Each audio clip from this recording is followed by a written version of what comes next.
मित्रों, आज हम आपको दुख, दरिद्रता का नाश करने वाली भगवान शिव जी की अत्यंत पावन कथा का श्रवण कराने वाले हैं, जिसका वर्णन शिव पुराण में भी मिलता है और कहा जाता है कि जो भी मनुष्य इस कथा को पूरे सच्चे मन से शुरू से लेकर अंत तक पूरा सुनता है, तो उसके घर में कभी भी दरिद्रता नहीं आती है। इस कथा का श्रवण करने के बाद रोगी व्यक्ति को अपने सभी रोगों से मुक्ति मिल जाती है। और आपको इस कथा के माध्यम से यह भी बताने वाले हैं कि सावन में भगवान शिव जी की कथाओं का श्रवण करने से कौन सा फल मिलता है। इसलिए आप सभी लोग इस कथा का श्रवण शुरू से लेकर अंत तक पूरा करना। और अगर कोई भी व्यक्ति भगवान शिव जी और माता पार्वती जी की इस कल्याणकारी कथा का श्रवण करता है, तो उसकी भक्ति भगवान शिव जी के प्रति 100 गुना अधिक बढ़ जाती है। अगर आप भगवान शिव जी के भक्त हैं, तो आप भगवान शिव जी का अनादर न करें। इस पावन कथा को शुरू करने से पहले अगर आप सभी लोगों ने अभी तक वीडियो को लाइक नहीं किया है, तो वीडियो को लाइक अवश्य करें और कमेंट बॉक्स में हर हर महादेव लिखें। मित्रों, आप लोगों का ज्यादा समय नष्ट न करते हुए कथा को शुरू करते हैं। मित्रों, एक समय की बात है, किसी नगर में एक पंडित रहता था। वह जन्म से ही बहुत गरीब था और वह पंडित अपनी पत्नी और अपने पुत्र के साथ रहता था। उसके पुत्र का नाम सोमनाथ था। वह पंडित प्रतिदिन सुबह उठकर स्नान आदि करने के बाद तुलसी के पौधे पर जल चढ़ाता था और वह प्रतिदिन उस नगर के सभी घरों में जाकर कथाएं सुनाता था। लेकिन उस पंडित द्वारा किए गए ये सभी कार्य उसकी पत्नी को बिल्कुल भी पसंद नहीं थे, क्योंकि उस पंडित की पत्नी कई वर्षों से भगवान भोलेनाथ का पूजा पाठ किया करती थी और सावन के सभी सोमवारों को उपवास भी रखती थी। लेकिन इतना सब कुछ करने के बाद भी उसे गरीबी का ही सामना करना पड़ रहा था। इसलिए वह पंडित की पत्नी भगवान भोलेनाथ से बहुत ही नाराज हो गई और उनका पूजा पाठ करना सब कुछ छोड़ दिया। इसी तरह से वह पंडित जब तक युवा था तब तक वह कहीं न कहीं से भगवान भोलेनाथ की कथा सुनाकर या पूजा पाठ करने के बाद उसे जो धन मिलता था, उसी धन से वह अपने परिवार का पालन पोषण करता था। फिर एक दिन उस पंडित की पत्नी ने दोबारा भगवान भोलेनाथ की पूजा अर्चना करना शुरू कर देती है। वह अपने मन में यह सोचकर भगवान भोलेनाथ की पूजा अर्चना किया करती थी कि एक दिन तो ऐसा जरूर आएगा जब मेरी भी सभी मनोकामनाएं पूर्ण होंगी, मेरी भी गरीबी दूर होगी। लेकिन उसके द्वारा इतनी पूजा पाठ करने के बाद भी उसे अपने पूजा पाठ करने का कोई फल नहीं मिल पा रहा था, जिससे वह बहुत ही दुखी हो जाती है और मन ही मन अपने आप को कोसने लगती है कि हमने ऐसा कौन सा पाप किया है जिसकी वजह से हमें इतनी गरीबी का सामना करना पड़ रहा है। अब धीरे धीरे वह पंडित और उसकी पत्नी दोनों ही बहुत बुरे हो चुके थे और अब उस पंडित के शरीर में इतनी शक्ति भी नहीं बची थी कि वह किसी नगर में भगवान भोलेनाथ की कथा करने के लिए जा सके। अब वह पंडित भी हमेशा बीमार रहने लगा था, क्योंकि उसे कई बीमारियों ने घेर लिया था और उसके घर को चलाने वाला कोई नहीं था। इसलिए वह पंडित भी चिंतित रहने लगा था।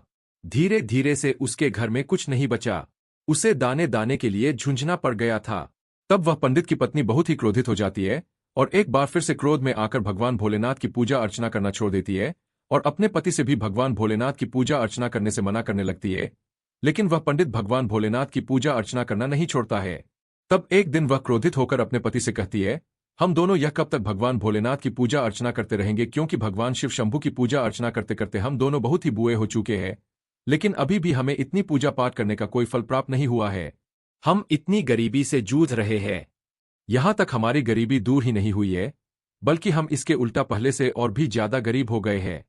पहले तो कुछ ठीक भी था, लेकिन अब तो दाने दाने के लिए रोना पड़ रहा है।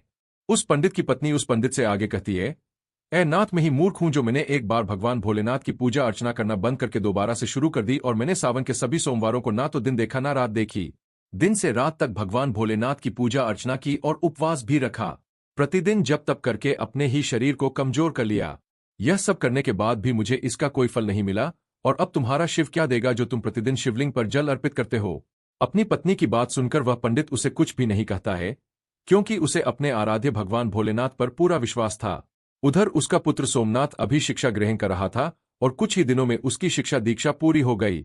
वह अपनी शिक्षा दीक्षा पूरी करके अपने घर आ गया और जब उसने अपने माता पिता को कष्ट में देखा, तब वह अपने आने वाले भविष्य के बारे में ज्यादा न सोचकर उसने अपने माता पिता की सेवा करनी शुरू कर दी। उनकी सभी मनोकामनाओं को पूरा करना शुरू कर दिया और घर का सारा बोझ अपने कंधों पर ले लिया। वह अपने पिता की तरहंगर नगर जाकर भगवान भोलेनाथ की कथाओं को सुनाने लगा और कथा सुनाने पर मिली दक्षिणा से अपने परिवार का पालन पोषण करने लगा। ऐसे ही कई वर्ष गुजर जाते हैं, लेकिन एक दिन की बात है, सोमनाथ उस नगर के भगवान शिव के प्रसिद्ध मंदिर में पूजा अर्चना करने के बाद वहां पर उपस्थित शिव भक्तों को भगवान भोलेनाथ की पावन कथा का श्रवण कराते हुए कहता है कि जो भी भगवान भोलेनाथ की इस पावन कथा को सच्चे मन से श्रवण करता है, उनकी भगवान भोलेनाथ सभी मनोकामनाएं पूर्ण कर देते हैं। सोमनाथ की यह बात उस नगर का राजा उस मंदिर में आए हुआ था। वही इस बात को राजा सुन लेता है और उसे यह बात बहुत ही अच्छी लगती है। इसीलिए वह सोमनाथ के पास पहुंचकर उससे कहता है मुझे तुम्हारी यह कथा बहुत ही अच्छी लगी, किंतु क्या तुम आज से प्रतिदिन राजकुमारी को भगवान भोलेनाथ की कथाओं को श्रवण कराओगे? क्योंकि मैं चाहता हूं कि मेरी पुत्री को अच्छा वर मिले और इसके लिए मैं तुमको प्रतिदिन दक्षिणा के रूप में ढेर सारा धन दूंगा। राजा की ऐसी बातों को सुनकर सोमनाथ बहुत ही प्रसन्न हो जाता है और राजकुमारी को प्रतिदिन कथाओं का श्रवण कराने के हामी भर देता है। फिर उसके बाद राजा ने सोमनाथ को अपने राजमहल में राजकुमारी को प्रतिदिन कथाओं का श्रवण कराने के नियुक्त कर लिया और अब सोमनाथ प्रतिदिन उस नगर के राजा की पुत्री को कथा सुनाने लगा और राजकुमारी को कथा का श्रवण कराने पर दक्षिणा के रूप में जो कुछ धन मिलता था उसी धन से वह अपने परिवार का पालन पोषण करने लगा। किंतु सोमनाथ की माता को यह बात अच्छी नहीं लगती थी और वे इस पर प्रसन्न भी नहीं रहती थी, क्योंकि उन्हें अपने पुत्र के आने वाले भविष्य की चिंता थी। इसलिए वे प्रतिदिन इस बात को लेकर बहुत ही चिंतित रहती थी। फिर एक दिन पंडित की पत्नी अपने पति से कहती है, हे नाथ, मुझे अपने पुत्र के भविष्य की चिंता हो रही है, क्योंकि हमारा जीवन तो किसी तरह से कट गया है, लेकिन मुझे हमारे पुत्र के आने वाले भविष्य की चिंता है। हमारे मरने के बाद उसका क्या होगा? क्या हमारी भक्ति पूजा पाठ का कभी कोई फल नहीं मिलेगा? क्या भगवान भोलेनाथ को हमारा दुख दिखाई नहीं देता है? हमारा पुत्र राजा के महल से दक्षिणा में जो भी धन लाता है, माना कि उस धन से हमारे पूरे परिवार का पालन पोषण हो जाता है, लेकिन बाकी की सभी मनोकामनाओं का क्या? वे कैसे पूरी होंगी? अब क्या हम सिर्फ अपना पेट भरने के लिए ही जिए?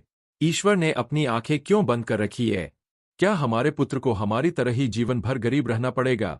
मित्रों, जब माता पार्वती जी ने उस पंडित की पत्नी की करुण पुकार को सुनी, तब वे शीघ्र ही भगवान भोलेनाथ के पास जा पहुंची। तब भगवान भोलेनाथ जी ने पूछा कि हे देवी पार्वती, आज आप बहुत चिंतित लग रही है। फिर माता पार्वती जी भगवान भोलेनाथ जी से कहती है, हे शिव शंभु, आप तो त्रिकालदर्शी है, आपको तो सब कुछ पता होता है, किंतु आप फिर भी यह प्रश्न कर रहे हैं। चलिए मैं आपको बता देती हूं कि मैं इतना चिंतित क्यों हूं। मेरी चिंता का कारण है वह पंडित और उसकी पत्नी। आप उन दोनों की परीक्षा क्यों ले रहे हैं?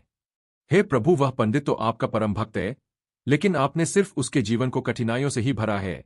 उसे कभी भी उसके द्वारा पूजा करने का फल नहीं दिया। इसलिए मेरी आपसे विनती है कि अब आप उसके जीवन के सभी दुखों का नाश करें, अन्यथा कहीं ऐसा ना हो कि वह पंडित और उसकी पत्नी आपका पूजा पाठ करना ही बंद कर दे और कहीं उसके मन में आपके प्रति श्रद्धा विश्वास समाप्त ना हो जाए। माता पार्वती जी की इन सभी बातों को सुनकर भगवान भोलेनाथ माता पार्वती जी से कहते हैं, हे देवी पार्वती, आप चिंतित मत होइए, क्योंकि हमने उस ब्राह्मण के भाग्य के उदय का बीज बो दिया है। अब हम दोनों को उस पंडित के घर जाने का समय आ गया है और पृथ्वी लोक पर जाकर हमें शिवलीला करनी है। इतना कहकर भगवान भोलेनाथ जी माता पार्वती जी के साथ पृथ्वी लोक की ओर चल देते हैं और पृथ्वी लोक पर पहुंचकर दोनों साधु का रूप धारण कर लेते हैं। साधु का रूप धारण करने के बाद उस पंडित के घर के समीप पहुंच जाते हैं और जोर जोर से आवाज लगाते हुए कहते हैं, अलख निरंजन, घर में कोई है?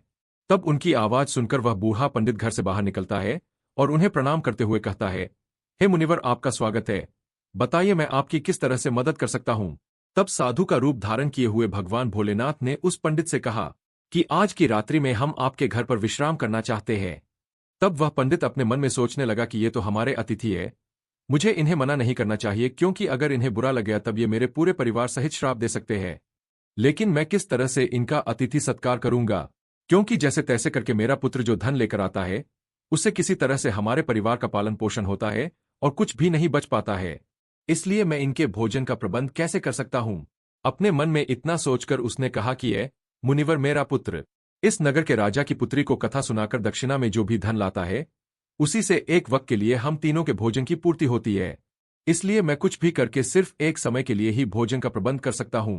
तब साधु का रूप धारण किए हुए भगवान भोलेनाथ जी ने उस पंडित को एक पात्र देकर उसे कहा है, पुत्र, आज से तुम अपनी पत्नी से कह देना कि इस पात्र में भोजन बनाया करो, तो हम सभी के लिए दोनों वक्त का भोजन बन जाया करेगा।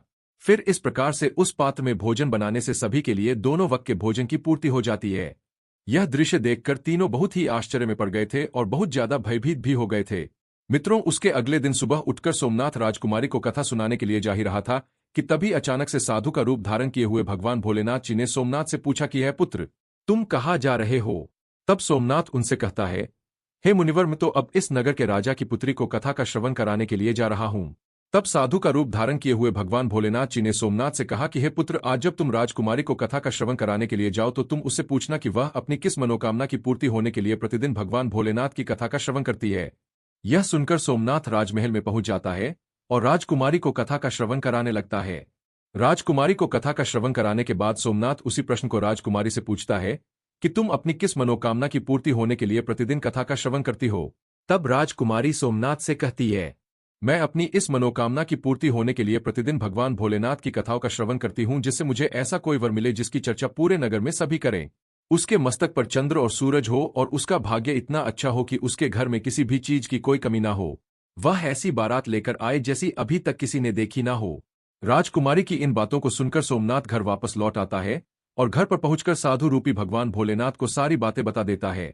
तब भगवान भोलेनाथ सोमनाथ से कहते हैं, ए पुत्र, ठीक है, अब अगले दिन जब तुम राजकुमारी को कथा का श्रवण कराने के लिए जाना, तब फिर से वही प्रश्न पूछना। अगर राजकुमारी तुम्हें फिर से कल वाली बातें बताएं, तब तुम उससे शीघ्र यह कह देना कि तुम्हें जैसा वर चाहिए वैसा सिर्फ मैं ही हूं।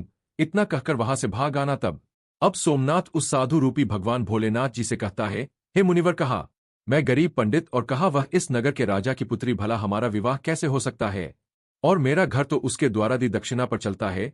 लेकिन जब यह बात राजा को पता चलेगी कि मैं उसकी पुत्री से विवाह करना चाहता हूं, तो वह मुझे मेरे पूरे परिवार के साथ मृत्यु दंड दे देगा।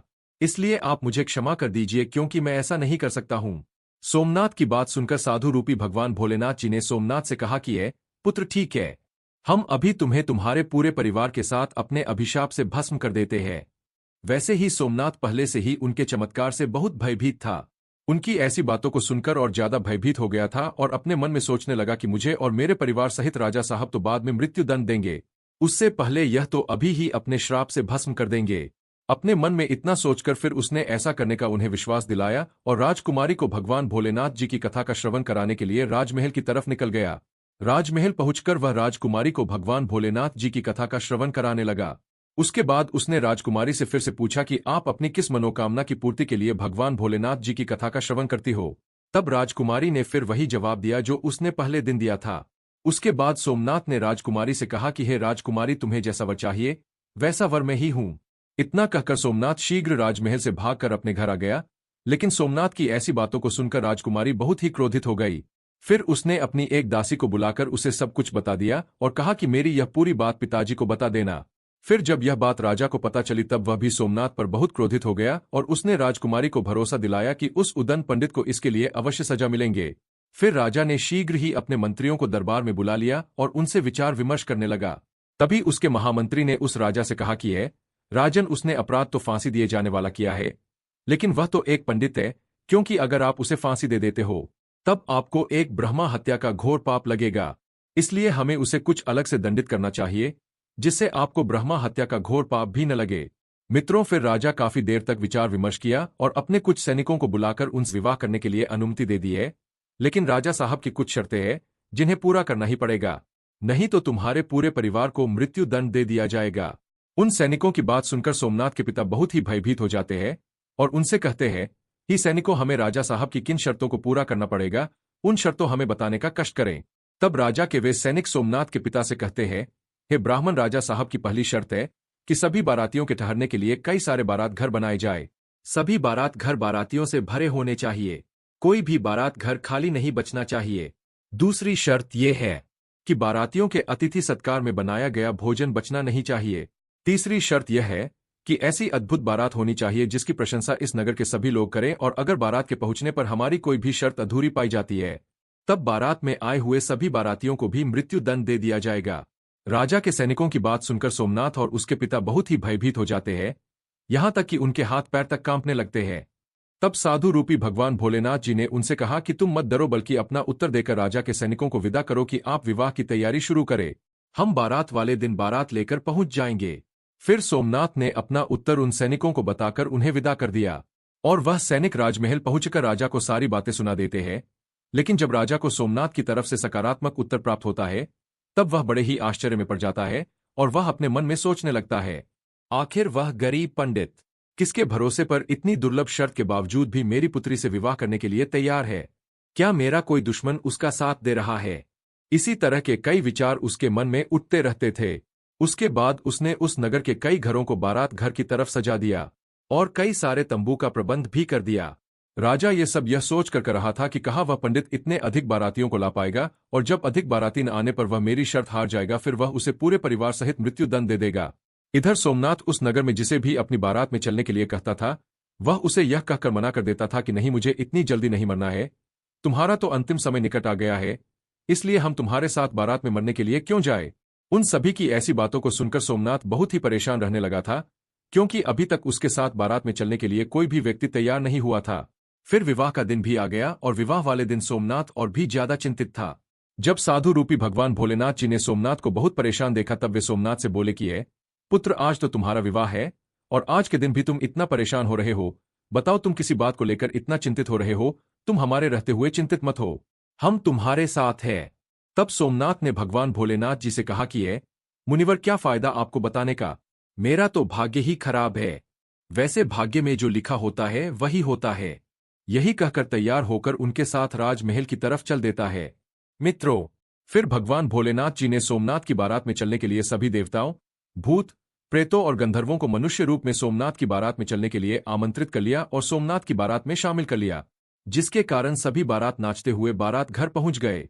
जब सोमनाथ की बारात पहुंची तब इतने सारे बाराती आए हुए थे कि राजा द्वारा सजवाए गए सभी बारात घर और यहां तक कि सभी तंबू बारातियों से भर गए और कुछ बारात तो बिना तंबू के बाहर ही रह गए।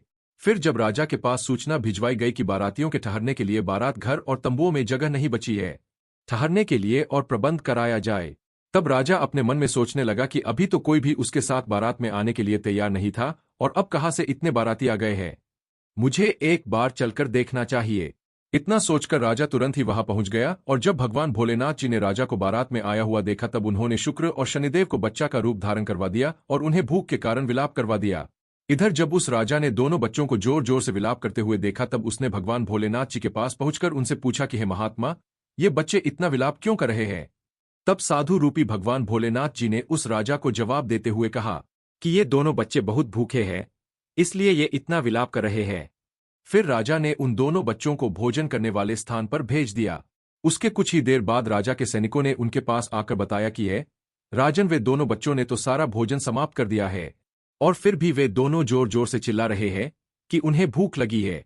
अपने सैनिकों की ऐसी बातों को सुनकर राजा बहुत ही परेशान हो जाता है, क्योंकि अब उसका सारा अहंकार चूर चूर हो गया था। फिर वह साधु रूपी भगवान भोलेनाथ जी के चरणों में अपने दोनों हाथों को जोड़कर बैठ गया और उनसे कहने लगा कि हे साधु महाराज, अब मेरी लाज आपके ही हाथ में है। तब भगवान भोलेनाथ जी ने उस राजा से कहा कि कोई बात नहीं, सब कुछ ठीक हो जाएगा, आप राजमहल जाकर बारात की अगवानी की तैयारी शुरू कीजिए। फिर राजा ने उस नगर के सभी घरों को अच्छी तरह से सजवाया और पूरे नगर को एकदम दुल्हन की तरह सजाया गया। सोमनाथ भी विवाह की पोशाक में किसी राजकुमार से कम नहीं लग रहा था। सोमनाथ के सेहरे को चांद और सूरज से सजाया गया था और अगवानी के समय सोमनाथ एक सुंदर से रथ में बैठकर राजमहल की तरफ जाने लगा। उस रथ के आगे कई सारे बाराती बैंड बाजे नाच रहे थे और कई बाराती हाथ में मुद्राएं लेकर एक दूसरे पर न्योछावर करके इधर उधर उछाल रहे थे। सोमनाथ की बारात के ऐसे दृश्य को देखकर उस नगर के कुछ लोग कहने लगे कि इस पंडित का भाग्य तो देखो, इसके मस्तक के चेहरे को चांद और सूरज से सजाया गया है और इसके चारों तरफ से इस प्रकार धन लक्ष्मी उछाली जा रही है जैसे किसी धनवान राजा की बारात निकल रही है। और ऐसी बारात तो हमने अपने जीवन में कभी देखी भी नहीं है और ना आगे देखने की उम्मीद है। यह पंडित तो भाग्य का बहुत धनी है। प्रजा की ऐसी बातों को सुनकर माता पार्वती जी भगवान भोलेनाथ जी से कहती है, हे प्रभु, यह तो सत्य है कि आपकी कृपा जिस भी मनुष्य पर हो जाती है उसके लिए अन्न धन भंडार के ताले खुल जाते हैं। भगवान भोलेनाथ जी माता पार्वती जी से कहते हैं, हे देवी पार्वती, जो भी भक्त मेरी श्रद्धा भाव से पूजा अर्चना करते हैं, मैं उनकी पूजा अर्चना का फल अवश्य देता हूं और उन्हें तभी तक दुखों को झेलना पड़ता है जब तक कि उनके पाप कर्म नष्ट नहीं हो जाते हैं। जैसे ही उनके पुण्य कर्मों का उदय होता है वैसे ही उसके भाग्य के बंद पड़े दरवाजे खुल जाते हैं। फिर सोमनाथ और राजा की पुत्री का विधि पूर्वक विवाह हो जाता है और वह राजकुमारी को डोली में बिठाकर अपने घर ले आता है। मित्रों, जो भी भक्त सावन मास में प्रतिदिन भगवान भोलेनाथ जी की कथाओं का श्रवण किया करती है उसे भी राजकुमारी की तरह ही सुंदर वर प्राप्त होता है। क्योंकि राजकुमारी ने प्रतिदिन भगवान भोलेनाथ जी की कथाओं का श्रवण किया था, इसलिए उसे उसकी कामना के अनुसार अच्छा वर मिला था। भगवान भोलेनाथ जी और माता पार्वती जी की कृपा से अब सोमनाथ बहुत ही धनवान व्यक्ति बन गया था। उसके घर में किसी भी चीज की कोई कमी नहीं थी। उसके बाद सोमनाथ की मां ने फिर से भगवान भोलेनाथ जी की पूजा अर्चना करना शुरू कर दी और प्रतिदिन ढेर सारा धन गरीबों में बांटना शुरू कर दिया और साथ ही साथ वह प्रतिदिन भगवान भोलेनाथ जी की कथाओं का श्रवण भी करने लगी थी। मित्रों, भगवान भोलेनाथ जी की प्रतिदिन कथाओं का श्रवण करने और पूजा अर्चना करने का शुभ फल प्राप्त होता है। इसीलिए एक बार सावन मास में भगवान भोलेनाथ जी और माता पार्वती जी की कथा का श्रवण अवश्य करें। इससे आपकी सभी मनोकामनाएं अवश्य ही पूर्ण हो जाएगी। मित्रों, आप सभी लोगों को सावन मास में भगवान भोलेनाथ जी और माता पार्वती जी की यह पावन कथा कैसी लगी? आप कमेंट में अवश्य बताएगा। और अगर आप सभी लोगों ने अभी तक हमारे चैनल को सब्सक्राइब नहीं किया है, तो ऐसी ही ज्ञानवर्धक कहानियों के आप सभी